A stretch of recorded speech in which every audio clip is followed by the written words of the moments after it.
Qual é o subtexto que essa paralisação dos caminhoneiros, e agora seguida pelos petroleiros, produzem? Qual é o subtexto?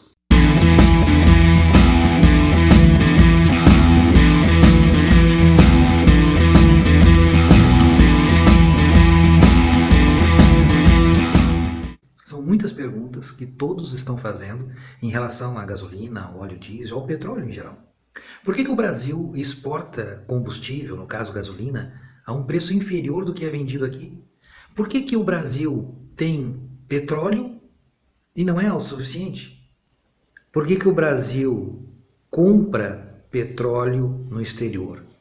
Por que o preço está subindo sistematicamente? O processo de distribuição do petróleo no planeta, obra da natureza, ele é desigual. Ele não é exatamente o mesmo, com as suas mesmas características que tem em qualquer parte do planeta. Ele é diferente. O Brasil tem o tipo de petróleo mais pesado, que ele tem um custo mais elevado para refinar e que ele precisa, então, para ter uma qualidade boa nos subprodutos, nos seus derivados, ele tem que ser misturado a um petróleo que é importado de outros países pelo Brasil. Esta é uma parte da explicação por que o nosso petróleo é mais caro e por que nós não somos autossuficientes em todos os produtos que o nosso petróleo oferece.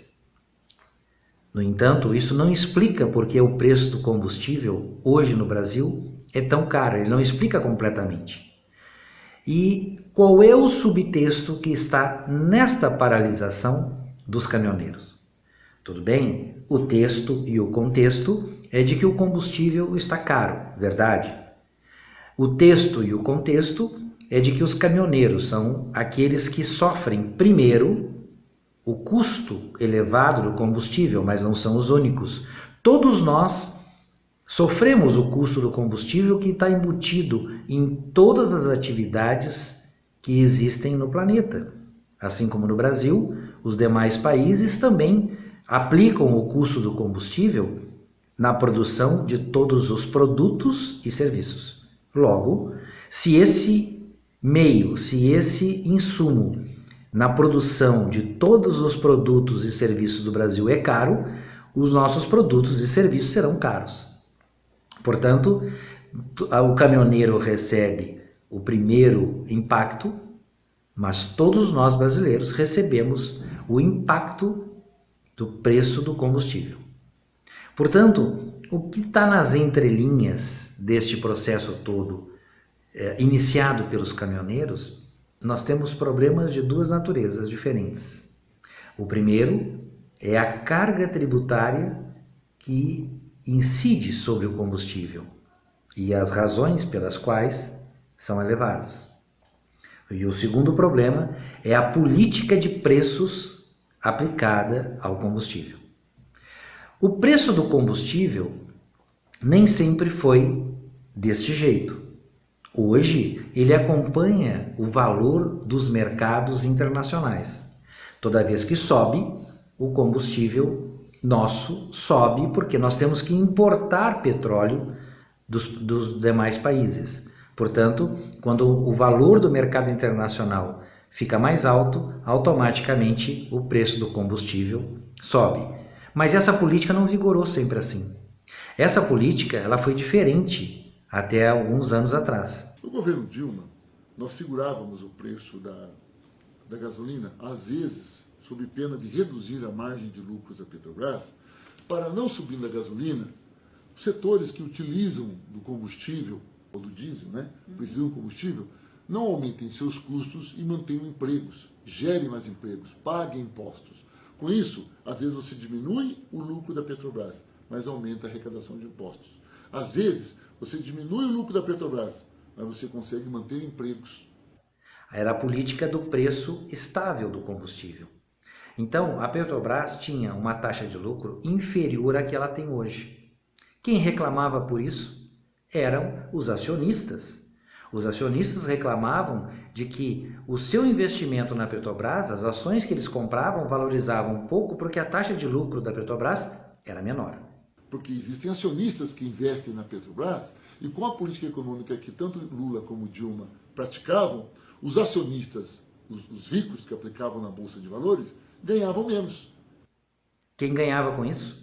Ganhava a população que, tendo um valor do combustível mais baixo, não só conseguia se transportar de forma mais barata, mas também os seus produtos no Brasil eram mais baratos, porque o custo era menor do combustível e, portanto, aumentava a empregabilidade, ou seja, nós tínhamos um maior número de empregos disponíveis no Brasil, e também um produto sendo mais barato, ele automaticamente é mais consumido.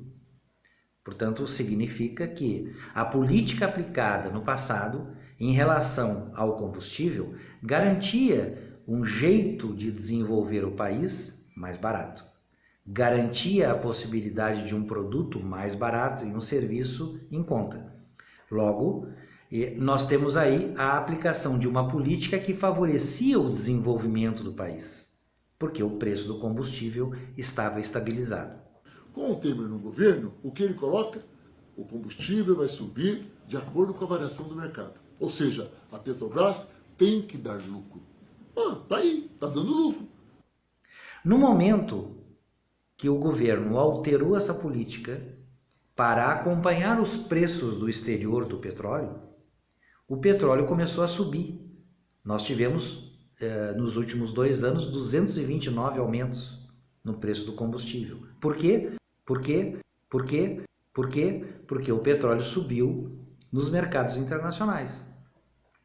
Bom, mas quem ganha e quem perde com isso? Bom, se o lucro da Petrobras aumentou porque o preço do combustível subiu, os acionistas estão felizes. E agora, com toda a crise que teve no Brasil em relação à Petrobras, muitos acionistas são estrangeiros, que estão muito felizes e apoiam o governo porque a sua taxa de lucro aumentando, os investidores ganham mais. Então, quem investe na Petrobras, quem tem ações da Petrobras, ganhou mais a partir do momento em que o valor do combustível foi indexado aos preços do mercado internacional. Quem perde? Todo o resto da população.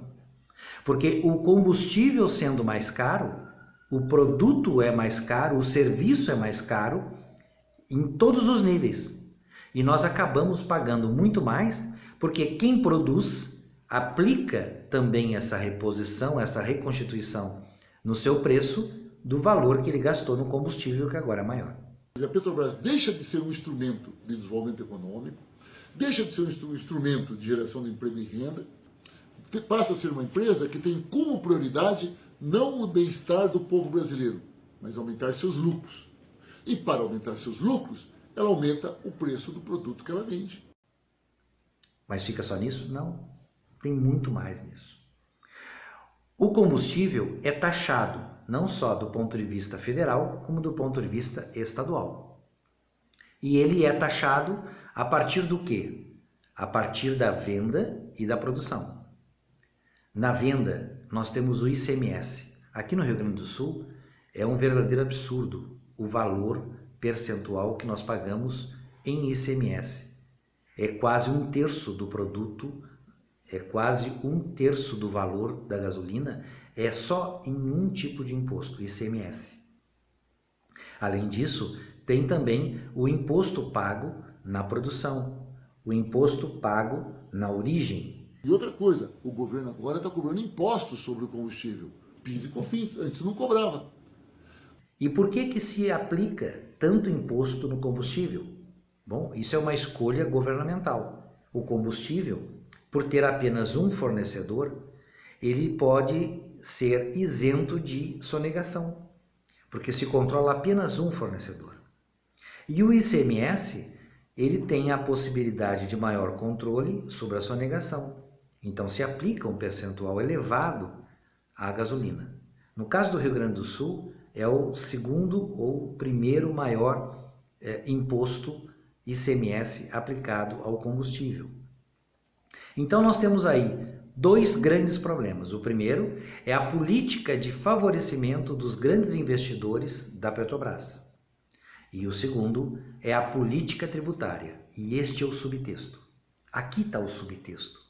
Na realidade, nós estamos pagando o preço pela não reforma tributária profunda, porque nós pagamos várias vezes pelo imposto de um produto.